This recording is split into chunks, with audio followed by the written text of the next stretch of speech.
Okay, so I've just started playing with this new deck, and I literally just made it. Funnily, I just used my old deck that I had, and because I've got Zephyrus, I thought I'd try a new deck. Um, and so I decided to get with the you saw I got a golden epic, so I decided to get a card with that, and that card was Well Kick Master.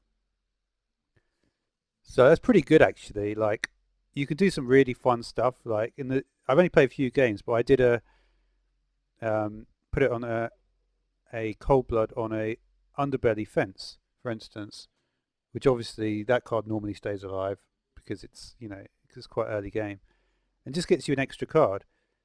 It's actually really really good, um, and it was quite fun to actually try doing things like this. So you can see my deck is kind of like a mix of various different things, um, but all pretty good. One of the cool things as well, um, if you get the card which is gets you it's not walk the plank actually, but I did manage to get the other card, which is I don't think I've actually put it in the deck, but it actually worked really well. So I may actually put it in the raiding party.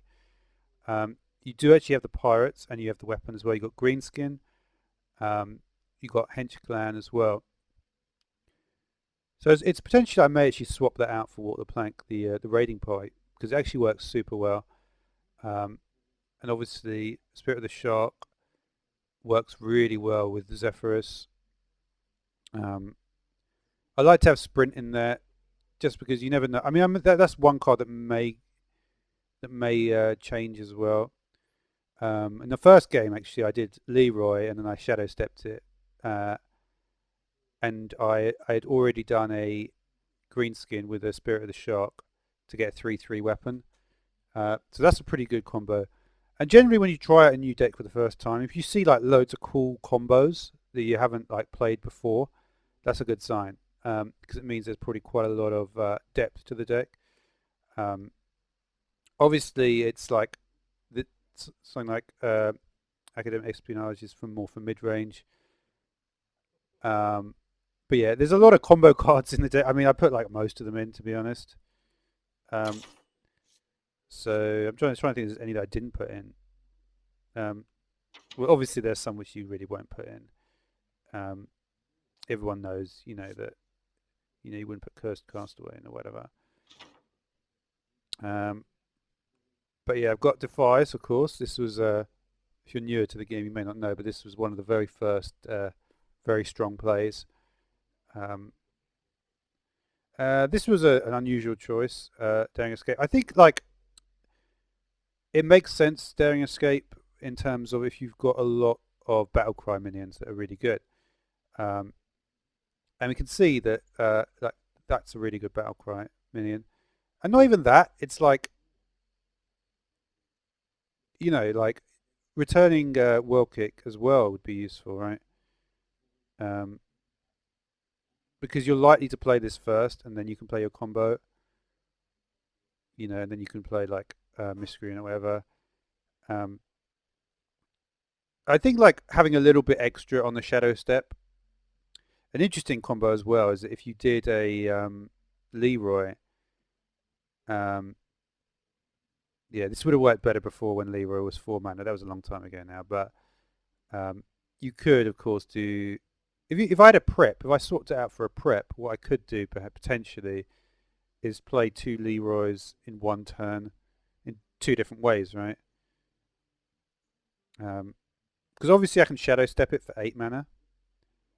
Um, the other thing, if I had a prep though, I would be able to do Leroy attack 6, prep, Daring Escape, and then play it again.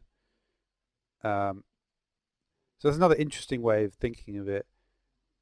Thinking of that combo, because obviously it's a very important combo. Um, there's actually some interesting. There's lots of interesting combos. It makes me want to play that Warlock, not Warlock, the Warrior deck where with the damaged Leroy combo. Um, but yeah, there's Sap. Potentially you could have a Vanish in there, I suppose. Um, Lots of cool ideas though for this deck. Um, and Tess I think is good to have as long as you realistically, the thing about tests, and I think the reason it doesn't get as much play as it should, is because really what you want to do with tests, and it's what I did in one of these games that I won just now, is you just play a big minion.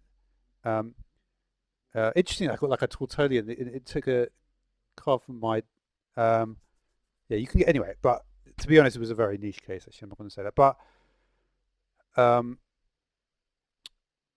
with tests, you just play a big minion on turn 7, right? Say you get a hench clan or whatever, however you're going to get it. You may get it with the Blink Fox or the Hedge clan, right?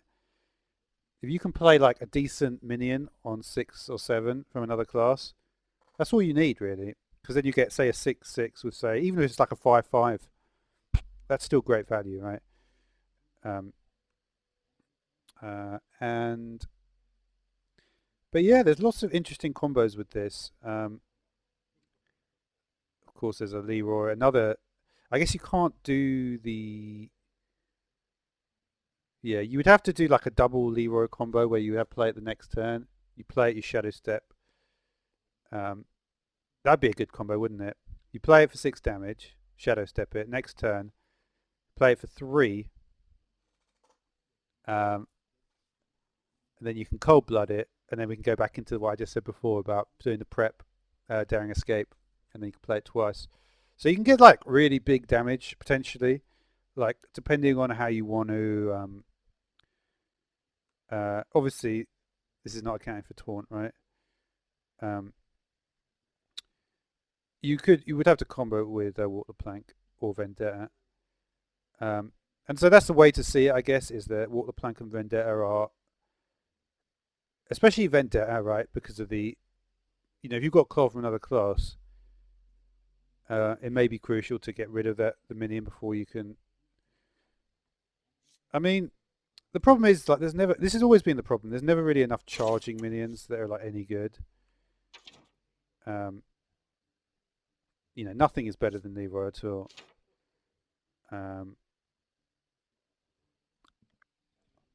but yeah, that's about all I can think of. Oh yeah, Hook Scimitar. It's another interesting, quite powerful card actually with the combo, isn't it? 4/2/3. That's that's pretty good. That is pretty good. Like considering that remember the unbuffed warrior weapon used to be 2 mana 3/2. This is a 3 mana 4/2. So that's like, that would be what you would expect, right? But of course that warrior weapon originally, the 2 mana 3/2 got nerfed to 3. So this is quite, if you know what I'm talking about, you know what I'm talking about. But anyway, that'll do for now.